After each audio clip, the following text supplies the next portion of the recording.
ഏവർക്കും നമസ്കാരം. 7ാം ക്ലാസ്സിലെ ഒന്നാമത്തെ പാഠമായ വിശ്വം ജയാമ എന്ന പാഠഭാഗം നമ്മൾ ആരംഭിച്ചിട്ടുണ്ട്. ഈ പാഠഭാഗത്തെ കവിത നല്ലപോലെ ചൊല്ലി പഠിച്ചിട്ടുണ്ടാവും നിങ്ങളെല്ലാവരും. അതുപോലെ തന്നെ കഴിഞ്ഞ ക്ലാസ്സിൽ പറഞ്ഞ ആദർശ പ്രശ്നങ്ങളും നിങ്ങൾ നല്ലപോലെ നോക്കിയിട്ടുണ്ടാകും. ഇനി നമുക്ക് ഈ പാഠഭാഗത്ത് കവിതയിൽ പ്രയോഗിച്ചിട്ടുള്ള ചില പദങ്ങളുടെ സമാന അർത്ഥപദങ്ങളെ പരിചയപ്പെടാം. ശ്രദ്ധിക്കുക. ആദ്യത്തെ വാക്ക് ലോകം എന്ന മലയാള പദത്തിന് സമാനമായ വാക്കുകളാണ് വിശ്വം, ഭുവനം, ലോകഃ. വിശ്വം, ഭുവനം, ലോകഃ. അടുത്ത പദം മുഴുവൻ എന്നർത്ഥത്തിൽ പ്രയോഗിക്കുന്ന സംസ്കൃത പദങ്ങളാണ് അഖിലം, അഖിലം, സർവം, സർവം, സമസ്തം, സമസ്തം. അടുത്ത പദം പെട്ടെന്ന് എന്നർത്ഥത്തിൽ പ്രയോഗിക്കാവുന്ന 3 പദങ്ങളാണ് അചിരാത്, അചിരാത്, അചിരേണ, അചിരേണ, സപദി, സപദി. അടുത്ത പദം സുഹൃത്ത് എന്നർത്ഥത്തിൽ പ്രയോഗിക്കുന്ന പദങ്ങളാണ് മിത്രം, മിത്രം, സുഹൃത്ത്, സുഹൃത്ത്, സഖാ, സഖാ, സുഹൃത്ത് എന്നർത്ഥം.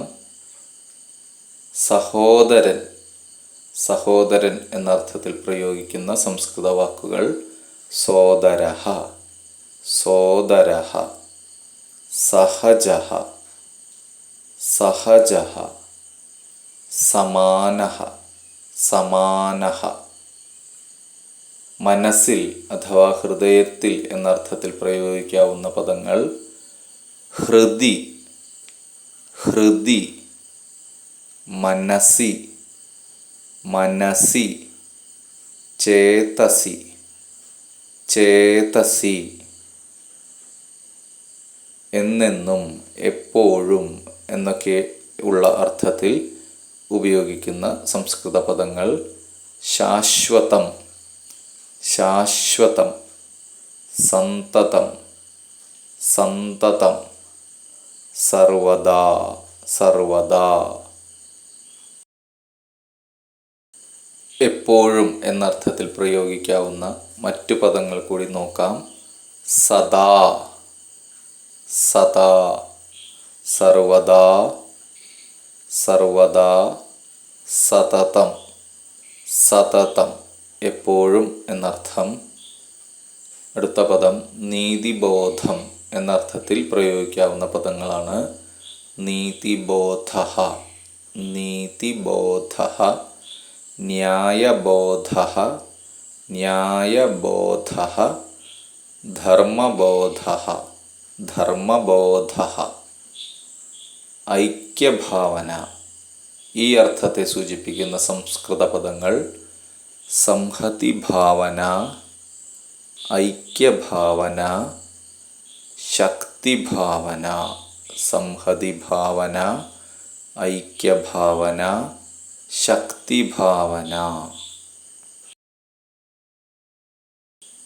ഉറപ്പുള്ളവ, ശക്തമായവ എന്നീ അർത്ഥങ്ങളിലൊക്കെ ഉപയോഗിക്കുന്ന വാക്കുകൾ ദൃഢാഃ, ദൃഢാഃ, ബലിഷ്ഠാഃ, ബലിഷ്ഠാഃ, ശക്താഃ, ശക്താഃ. നിന്ദ്യചിന്ത, ഒഴിവാക്കപ്പെടേണ്ട ചിന്ത എന്നീ അർത്ഥത്തിൽ ഉപയോഗിക്കുന്ന വാക്കുകൾ ഹീനചിന്ത, ഊനചിന്ത, അധമചിന്ത. ഹീനചിന്ത, ഊനചിന്ത, അധമചിന്ത. അറിവിൻ്റെ സൂര്യൻ എന്നർത്ഥത്തിൽ പ്രയോഗിച്ചിട്ടുള്ള ഒരു വാക്കാണ് ജ്ഞാനഭാനുഹു, ജ്ഞാനഭാനുഹു. അതിന് സമാനമായ വാക്കുകൾ ജ്ഞാനസൂര്യഃ, ജ്ഞാനസൂര്യഃ ജ്ഞാനാർക്കഃ ജ്ഞാനാർക്കഃ. അറിവില്ലായ്മ എന്നർത്ഥത്തിൽ പ്രയോഗിച്ചിട്ടുള്ള ഒരു വാക്കാണ് അജ്ഞത. കവിതയിലുള്ള വാക്കാണ്. അതിന് സമാനമായ വാക്കുകൾ അവിദ്യ, അവിദ്യ, ജ്ഞാനാഭാവഃ, ജ്ഞാനാഭാവഃ. അപ്പോൾ ഇത്രയും വാക്കുകൾ കവിതയിൽ വളരെ പ്രധാനപ്പെട്ട വാക്കുകളായിട്ട് പ്രയോഗിച്ചിട്ടുള്ളവയാണ്. കവിതയിൽ പ്രയോഗിച്ചിട്ടുള്ള വാക്കുകളും ഒപ്പം അതിന് സമാനമായ പരിചയപ്പെട്ട മറ്റു വാക്കുകളുമൊക്കെ നല്ലപോലെ പഠിച്ചു വയ്ക്കുക. പദസമ്പത്ത് കൂട്ടുക. പഠന പ്രവർത്തനങ്ങളുമായി ബന്ധപ്പെട്ട് ഇത്തരം വാക്കുകൾ നിങ്ങൾക്ക് ഉപകരിക്കും. ഇത്തരം സമാനമായ അർത്ഥങ്ങൾ പ്രയോഗിക്കാനുള്ള അവസരങ്ങൾ ഈ പാഠഭാഗത്തിൻ്റെ പഠന പ്രവർത്തനങ്ങളിൽ വരുന്നുണ്ട്. അതുകൊണ്ട് ശ്രദ്ധിക്കുക. അടുത്തതായി നമ്മൾ പരിചയപ്പെടുന്നത് ഈ പാഠഭാഗത്തിലെ പദച്ഛേദങ്ങളെയാണ്. പദച്ഛേദഃ. 2 പദച്ഛേദങ്ങളാണ് പാഠഭാഗത്തിൽ നൽകിയിട്ടുള്ളത്. ശാന്തിരസ്തു, സദാസ്തു.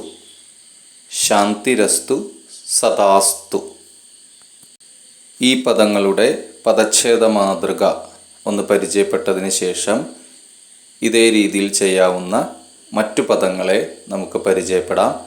അത് നിങ്ങൾ സ്വയം ചെയ്ത് പരിശീലിക്കണം.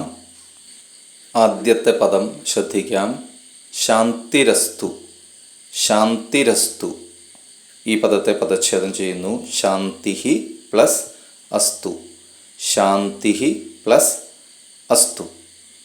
അപ്പോൾ ശാന്തിരസ്തു എന്ന പദത്തിൻ്റെ ഛേദനം ഏത് വിധമാണോ ചെയ്തത് അപ്രകാരം തന്നെ ചെയ്യാനുള്ള കുറച്ച് പദങ്ങളാണ് ഇവിടെ നൽകിയിട്ടുള്ളത്. ശ്രദ്ധിക്കുക. കാന്തിരസ്തു, കീർത്തിരസ്തു, ഭക്തിരസ്തു, മുക്തിരസ്തു, ശക്തിരസ്തു. ശാന്തിരസ്തു എന്ന പദത്തെ, എന്ന സംശ്ലിഷ്ട പദത്തെ ശാന്തിഹി പ്ലസ് അസ്തു എന്ന വിധത്തിൽ പദച്ഛേദം ചെയ്തു. അപ്രകാരം ഈ തന്നിരിക്കുന്ന 5 പദങ്ങളെയും പദച്ഛേദം ചെയ്ത് പരിശീലിക്കുക. അടുത്ത പദമാണ് സദാസ്തു. ശാന്തിരസ്തു, സദാസ്തു. അവയിലെ സദാസ്തു എന്ന പദത്തെ പദച്ഛേദം ചെയ്യുന്നത് ശ്രദ്ധിക്കുക. സദാ പ്ലസ് അസ്തു, സദാ പ്ലസ് അസ്തു. സദാസ്തു എന്ന പദത്തെ ഏത് വിധമാണോ പദച്ഛേദം ചെയ്തത് സദാ പ്ലസ് അസ്തു, അതേ മാതൃകയിൽ തന്നെ പദച്ഛേദം ചെയ്യാൻ സാധിക്കുന്ന കുറച്ച് സംശ്ലിഷ്ട പദങ്ങൾ നൽകിയിട്ടുണ്ട്. തദാസ്തു, യദാസ്തു, തഥാസ്തു, യഥാസ്തു, സർവദാസ്തു. സദാസ്തു എന്ന പദത്തെ പദച്ഛേദം ചെയ്ത അതേ മാതൃകയിൽ ഈ തന്നിരിക്കുന്ന പദങ്ങളെയും പദച്ഛേദം ചെയ്ത് പരിശീലിക്കുക. ഇത്തരത്തിൽ 2 പദങ്ങളാണ് ഇവിടെ പദച്ഛേദം ചെയ്യാനായിട്ട് പാഠഭാഗത്ത് നൽകിയിട്ടുള്ളത്. നല്ലപോലെ ശ്രദ്ധിച്ച് ചെയ്യുക. അടുത്തതായി നമ്മൾ പരിചയപ്പെടുന്നത് വിഗ്രഹഃ. വിഗ്രഹവാക്യം എഴുതുന്ന വിധമാണ് പരിചയപ്പെടുന്നത്. ഏകപദം നൽകിയിട്ടുണ്ടാകും. ആ ഏകപദത്തിൻ്റെ വിഗ്രഹവാക്യം എഴുതണം. അതാണ് ഈ പ്രവർത്തനം.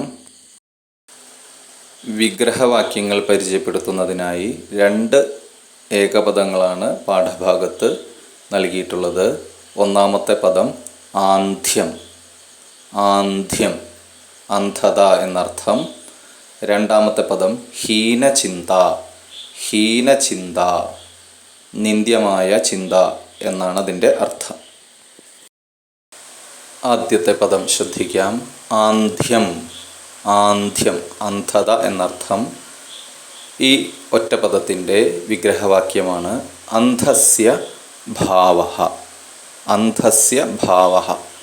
അന്ധഃ എന്ന് പറഞ്ഞാൽ കുരുടൻ എന്നർത്ഥം. കുരുടൻ്റെ അവസ്ഥയെയാണ് അന്ധത എന്ന് പറയുന്നത്. അപ്പോൾ ആന്ധ്യം എന്ന ഒറ്റപ്പദത്തിൻ്റെ വിഗ്രഹവാക്യമാണ് അന്ധസ്യ ഭാവഃ. ആന്ധ്യം എന്ന പദത്തെ എപ്രകാരമാണോ അന്ധസ്യ ഭാവഃ എന്ന് വിഗ്രഹിച്ച് എഴുതിയത്, അത്തരത്തിൽ എഴുതുന്നതിനായി 3 പദങ്ങൾ അവിടെ നൽകിയിട്ടുണ്ട്. 1 ആലസ്യം, 2 ആധിക്യം, 3 ആരോഗ്യം. നിങ്ങൾ ശ്രദ്ധിക്കേണ്ടത് ആന്ധ്യം എന്ന പദത്തെ അന്ധസ്യ ഭാവഃ എന്ന് വിഗ്രഹിച്ച് എഴുതിയത് എപ്രകാരമാണെന്ന് ശ്രദ്ധിക്കുക.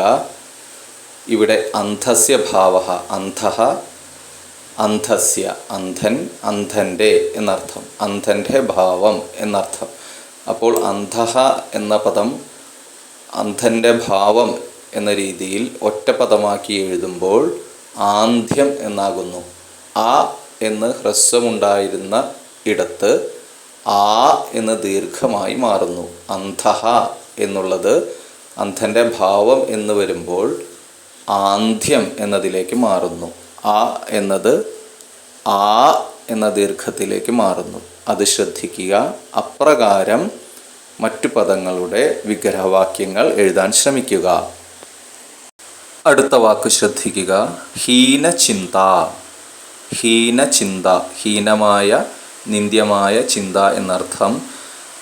ആ ഒറ്റപ്പദത്തെ വിഗ്രഹിച്ചെഴുതുന്നു ഹീന ചിന്ത. ഹീന ചിന്ത, ഹീനചിന്ത. അപ്പോൾ ഹീനചിന്ത എന്ന ഒറ്റപ്പദത്തെ വിഗ്രഹിച്ചെഴുതിയ അതേ രീതിയിൽ എഴുതുന്നതിനായി 3 വാക്കുകൾ നൽകിയിരിക്കുന്നു. 1 ദോഷചിന്ത, 2 ശുഭചിന്ത, 3 ഊനചിന്ത. ദോഷചിന്ത, ശുഭചിന്ത, ഊനചിന്ത. ഹീനചിന്ത എന്ന ഒറ്റപ്പദത്തിൻ്റെ വിഗ്രഹവാക്യം എഴുതിയ അതേ മാതൃക നല്ലപോലെ നോക്കി തന്നിരിക്കുന്ന 3 ഒറ്റപ്പദങ്ങളുടെയും വിഗ്രഹവാക്യങ്ങൾ എഴുതാനായി പരിശ്രമിക്കുക. ഈ രീതിയിൽ വിഗ്രഹവാക്യങ്ങൾ പരിശീലിക്കുക. അപ്പോൾ ഈ വീഡിയോയിൽ, ഈ ക്ലാസ്സിൽ പരിചയപ്പെട്ട സമാനാർത്ഥങ്ങൾ, പദച്ഛേദങ്ങൾ, അതുപോലെ വിഗ്രഹവാക്യങ്ങൾ, ഇവ 3ഉം നല്ലപോലെ പരിശീലിക്കുക. ഈ പാഠത്തിലെ മറ്റു പഠന പ്രവർത്തനങ്ങളുമായി വീണ്ടും കാണാം. നന്ദി, നമസ്കാരം.